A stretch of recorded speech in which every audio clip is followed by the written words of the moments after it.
শরীফ ওসমান বিন হাদিকে খুন করতেই ফয়সালকে জামিনে বের করা হয়েছিল বলে দাবি করেছেন ইনকিলাব মঞ্চের ঢাকা বিশ্ববিদ্যালয় শাখার মুখপাত্র ফাতিমা তাসনিম জুমা।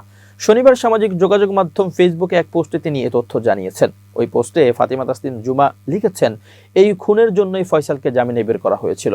সরকারে বসা কে এই জামিনের জন্য তদবির করেছিল, কোন জাজ এই রায় দিয়েছিল, সে কার রিক্রুট করা, কোন আইনজীবী জামিন করিয়েছে, কার চ্যানেলে সে ইনকিলাবে এসেছিল।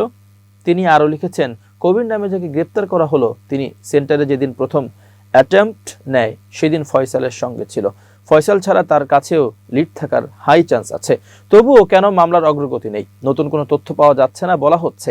এই প্রশ্নগুলোর উত্তর অনুসন্ধানী সাংবাদিকরা জাতির সামনে উন্মুক্ত করলে অনেক জট খুলে যায়।